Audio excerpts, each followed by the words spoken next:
kasama natin si Cheska na pamangkin ni Tito Rod Jun. Kanina po nanalo ng Happy Tribe ng 100,000 pesos pero mas happy sila kung makakapag-uwi ng total cash prize of 200,000. At syempre, hindi lang po ang Happy Tribe ang panalo ngayong gabi. May charity din silang tutulungan. Cheska, ano yung charity na napili ninyo? Kais Foundation po. Ayan, Kite Foundation.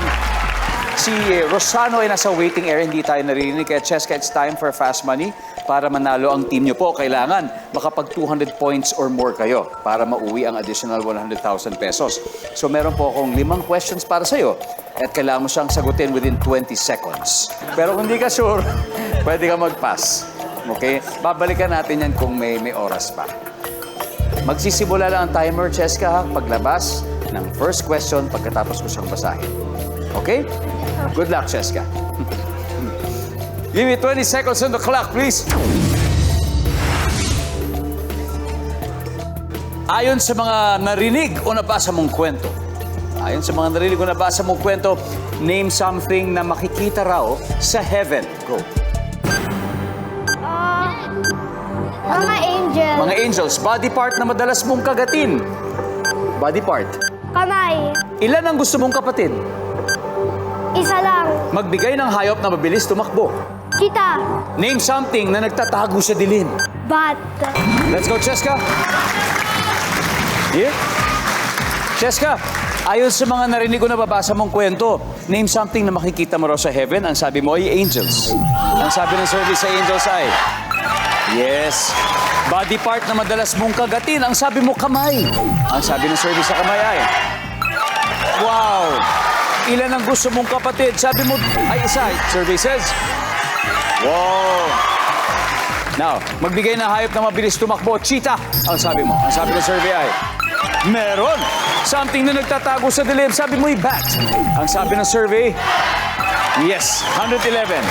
89 to go. Cheska, good job. Balik na tayo rito. Let's welcome back Rosano. Let's go, Rosano.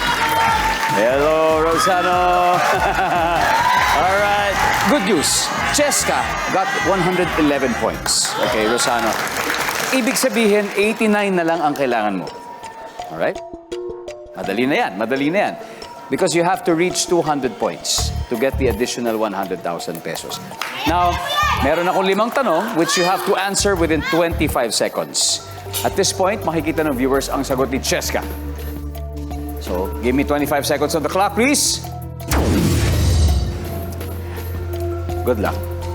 Ayon sa mga naririnig o nababasa mong kwento, name something na makikita raw sa heaven. Go. Gold. Body part na madalas mong kagatin. Mouth. Ilan ang gusto mong kapatid? 6. Magbigay ng hayop na mabilis tumakbo. Horse. Name something na nagtatago sa dilim. Owl. Let's go, Rosano. We need 89 points. Okay, ayon sa mga naririnig o nababasa mong kwento, something na makikita raw sa heaven, ang sabi mo ay gold. Ang sabi ng survey sa gold ay, top answer ay clouds. Clouds. And then number 2, angels. Now, body part na madalas mong kagatin, sabi mo yung lips or mouth, di ba? Nandyan ba ang mouth? Yes. Ang top answer ay kamay, nasagot ni Cheska. Ilan ang gusto mong kapatid? Sabi mo ay 6. Ang sabi ng survey sa 6 ay, ang top answer is 2. Magbigay ng hayop na mabilis tumakbo. Ang sabi mo ay horse. Ang sabi ng survey ay, top answer. Please. You got the top answer. Something na nagtatago sa dilim. Sabi mo ay owl. Ang sabi ng survey ay, oh.